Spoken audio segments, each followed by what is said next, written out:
When Luke describes Paul trying to preach to the Greek thinkers in Athens, he quotes from one of history's famous poets, and he says to them, "For in him we live and move and have our being, as even some of your own poets have said, for we too are his offspring. Since we are God's offspring, we ought not to think that the deity is like gold or silver or stone, an image formed by the art and imagination of mortals." Now, long before our ancestors had either organized religion or organized speech, they became aware of their own existence and of their mortality. The anxiety produced by the knowledge that they would die provoked the original search for meaning in human existence. Before we even pretended that we understand how leaves on trees turn sunlight into sugar, or how the collision of a cold front with a warm front spawns tornadoes, many things in nature were sources of great wonder. Modern people sometimes have to be reminded that just because we can describe how things happen doesn't mean that we understand how they happen, that just being able to describe how photosynthesis works doesn't mean that you really understand photosynthesis. But looking up at the night sky, for the ancients, the awareness that summer will always follow winter, just as the sun will always rise again, demanded some kind of explanation. In primitive cultures, the sun itself was a divine figure, as was the earth. For them, the wind was not the result of solar heating of distant oceans, but rather the breath of an invisible deity. We experience and respond to our life through our emotions.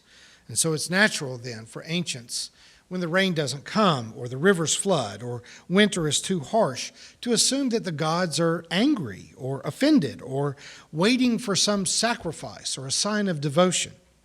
We initially conceived of our gods in our own image. Like us and like nature itself, our gods were capricious, sometimes loving and generous, sometimes jealous and vindictive.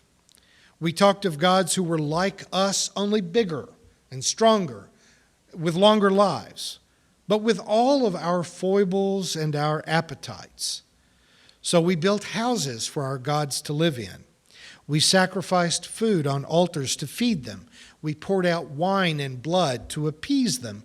We sang songs to praise them and endured tedious rituals and sermons to satisfy their narcissistic need for attention. But even from the dawn of civilization, there have always been some people who felt that we were selling the divine other short by trying to turn them into giant men and women. According to the writer of Acts, the Apostle Paul, attempting to connect with his Greek audience in Athens, quoted a poet-philosopher, Epimenides, who had written 500 years earlier that Zeus didn't need a memorial because he wasn't dead, that instead he was ever living, and that it is in him that we live and move and have our being. Somehow, there have always been some people among us who figured out that no religion actually describes God. No idol, no painting, no stained glass, no statue could meaningfully describe the real essence of our deity. Yet we always feel compelled to try it. We have to try to express ourselves, our profound existential experiences. And in trying to describe them, we cheapen them, we ruin them, we make them less than they were. We cannot avoid speaking of our lives in the language that is based in experience. So I ask you to consider the difference between the way Paul describes his own conversion experience and the way it's described for him long after he's dead. Paul writes in his own words in 2 Corinthians 12, and I would ask you, if you were an artist or a movie producer, try to get an image. What would you paint? How would you describe Paul's mystical experience the way he describes it? Just Get a mental image from this. Paul says, I know a person in Christ who 14 years ago was caught up to the third heaven, whether in the body or out of the body, I do not know. God knows.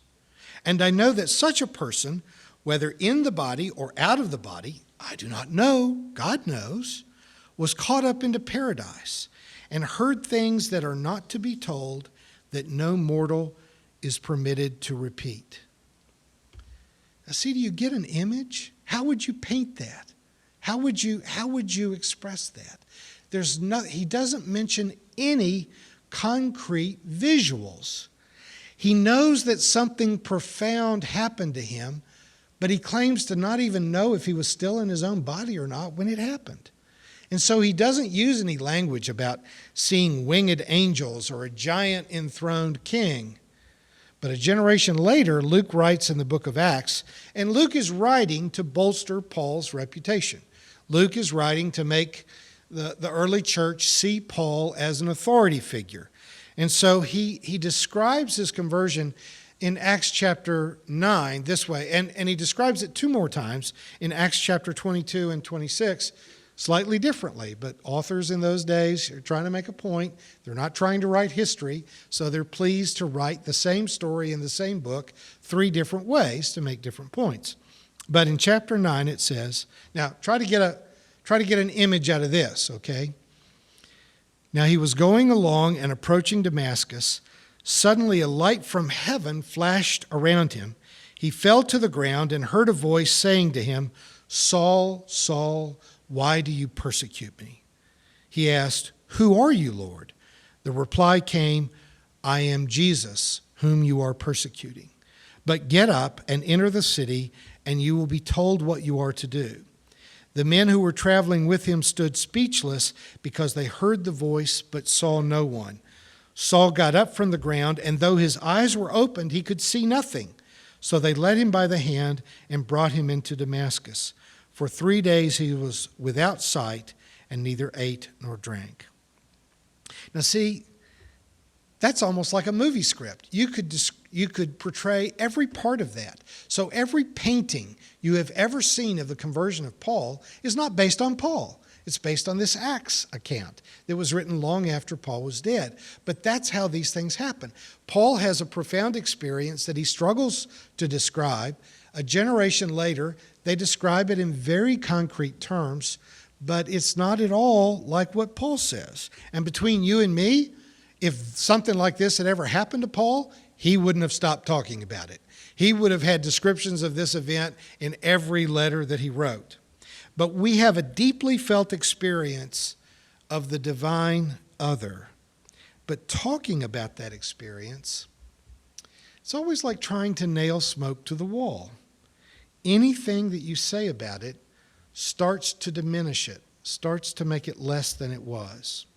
Luke wanted for his readers to be persuaded that Paul was really special, really important, that he was a unique messenger chosen by God. And so he adds details that are intended to be persuasive, but in the light of critical analysis, look absurd in our eyes.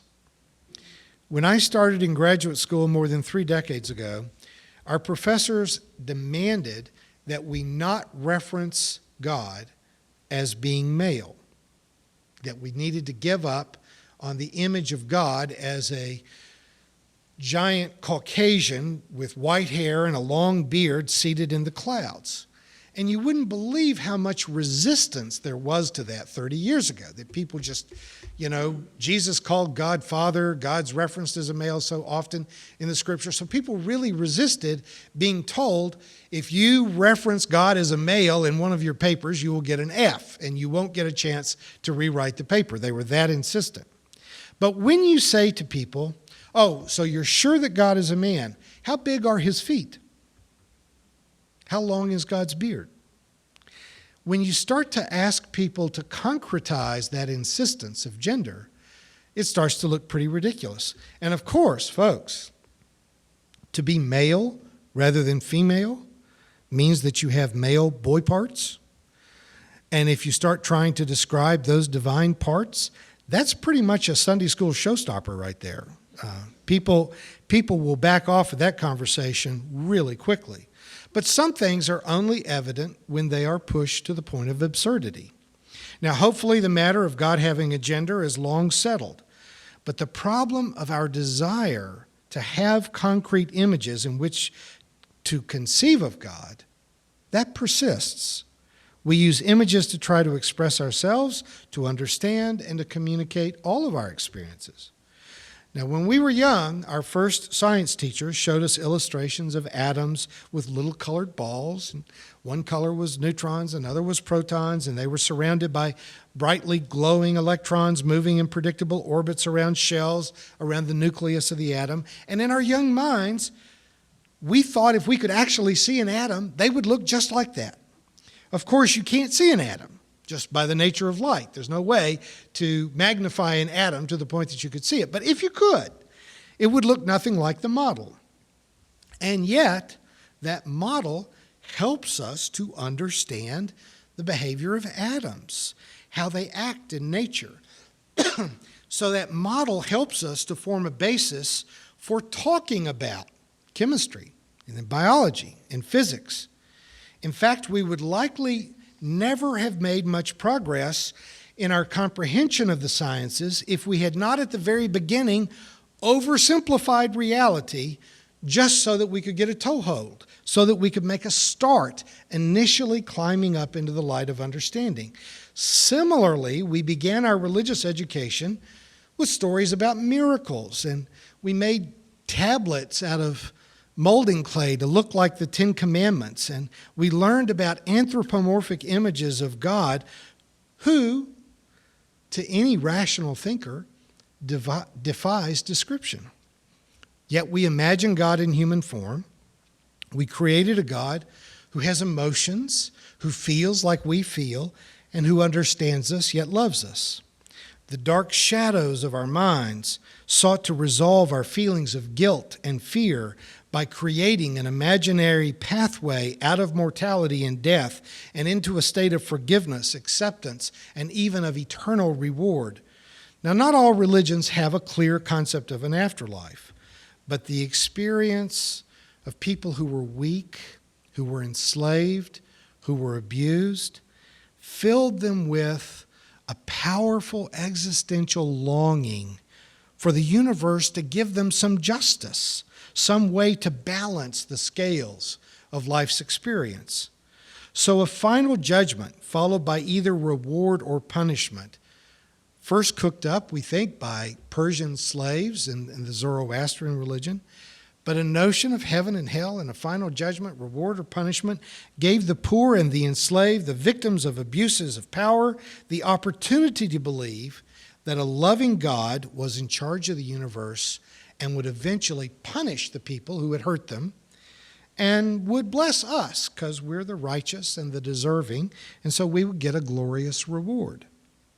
Many still find faith in such a final reward and punishment in eternity so crucial to their ability to cope with life, to cope with the injustices, that they are committed to religious bodies, recite religious creeds that reassure them that this product of the imagination of Persian slaves 3,000 years ago is literally true. Millions, then, are willing to suspend critical thinking, to accept as evidence accounts of near-death experiences, of going towards the light, or seeing long-dead friends and relatives and being suddenly drawn back into their earthly bodies because some doctor knows more than God and is able to bring their souls back into their bodies. Imagine how shocked God must feel and how much God wishes that he had been able to go to medical school. The recent popularity of Eben Alexander's book, Proof of Heaven, speaks to the desperation that many have to have a feeling of certainty. Alexander is a neurosurgeon, and so he seems to speak with the kind of credibility and authority that the ancients once bestowed on a high priest. I am unapologetically dismissive of such thinly veiled attempts at confounding readers who are untutored in medical jargon to give undeserved credibility to personal accounts rendered in seemingly scientific language. I read these accounts in much the way you might hear a primitive describing a flashlight as being a magical stick that has captured the sun. That so many allow themselves to be persuaded by such obvious self-delusion is testament only to how desperate they are for some certainty of a life after death and for justice. Still, while we should graciously allow everyone the freedom to believe and practice as they wish, as long as they do no harm to others, those of us who strive to embrace an evidence-based faith should open our minds to new ways of trying to articulate a radically less anthropomorphic view of God. Many of the scholars most dear to progressive religious thinkers call themselves panentheists. The term may be new to you, but the concept is, in fact, as old as Epimenides himself, who conceived of God as something other than a person with a body who was out there somewhere. The ancient Hebrews resisted creating statues or images of God because God as a spirit could only be diminished by trying to portray the divine as a statue or a painting or a person.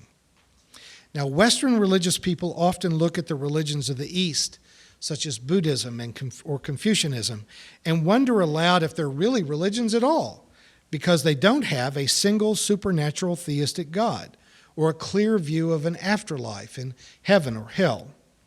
Hinduism, with its many gods, is even more confusing to Westerners who have an ipso facto assumption that monotheism is superior to polytheism. Eastern religions were not captured by the push towards attempts at monotheism as seen in Judaism, Christianity, and Islam. But to be honest, no monotheism has been consistent in staying the course, finding it necessary to add other virtual gods in the form of demons or devils or spirits to account for the bad things in life, and could not resist creating semi-divine characters as in the incarnation of God in Jesus or in saints to whom Catholics pray for special blessings or the angels and demons of Muslim and Jewish lore. Much of the attraction in recent years to a more Buddhist view of God is specifically because it lacks specificity. Buddhists teach that all that is connected, and the divine is united with the all. As the ancient poet said, we all live and move and have our being in God. That's a Buddhist thought.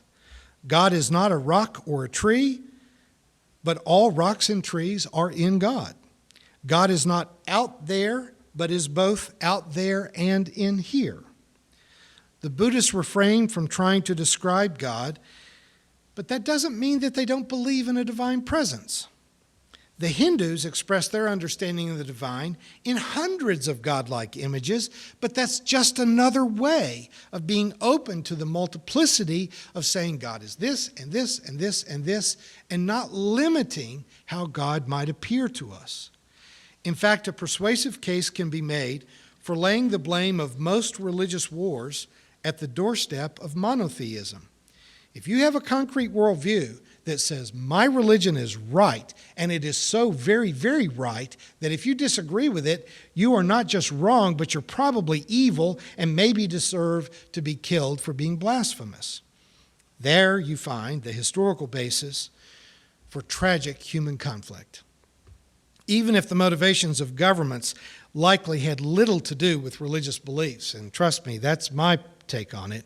The government never really bought into the religious reason for religious wars. They always had an economic reason or a territorial or a power reason, but the hearts of believers left them vulnerable to being recruited to go fight in the Crusades in the name of a completely indefensible theology. Paul Tillich, the famous 20th century theologian, created a great deal of public controversy when he said, God does not exist. Though many chose to interpret that as a statement of atheism, what he was saying, and he said it in a very intentionally provocative way, was that God doesn't have a body. God is not in a place. God is not a thing or a person that, in that sense, does not exist within time and space. But Tillich was certainly not an atheist. He was what we now more commonly call a panentheist. Now, pantheism is the belief that the universe is God, but panentheism differentiates itself from pantheism because though the universe is in God, the sum total of rocks, trees, plants, and stars is not itself God. God is all of that and something more.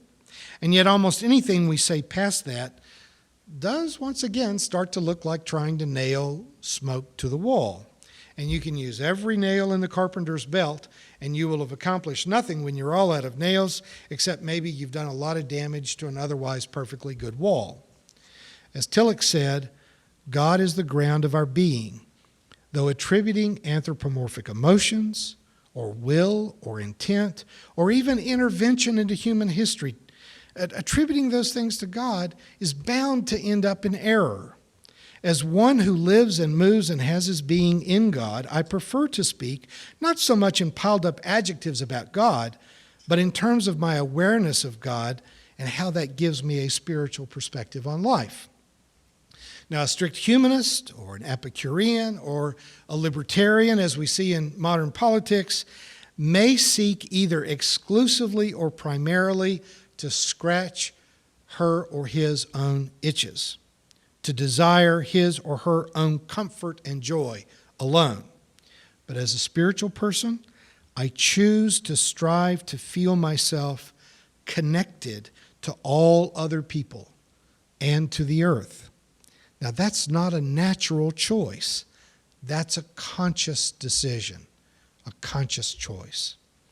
A panentheist spirituality may express itself in forms of community ritual, as we do here, or in choosing to avoid buying goods manufactured by slaves, or in choosing a form of transportation that does not accelerate the pollution of the planet.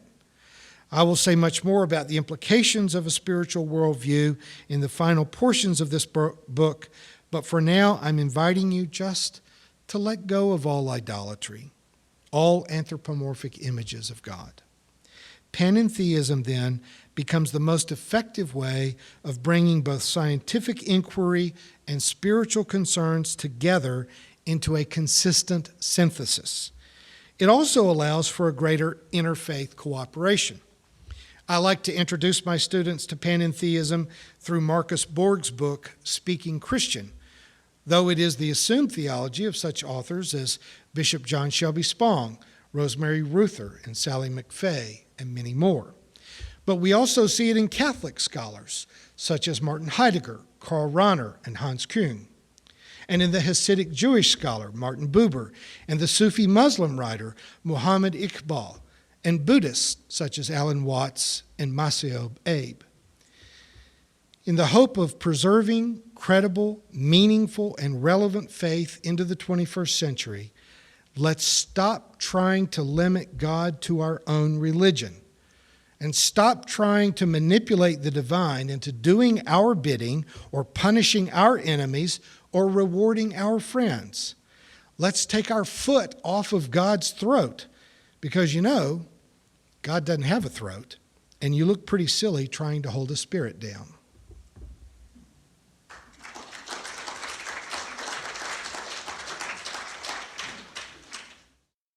You've been watching a progressive Christian video from the Community Christian Church of Springfield, Missouri.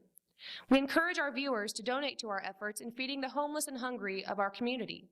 Write to us at reverenddray@aol.com for more information.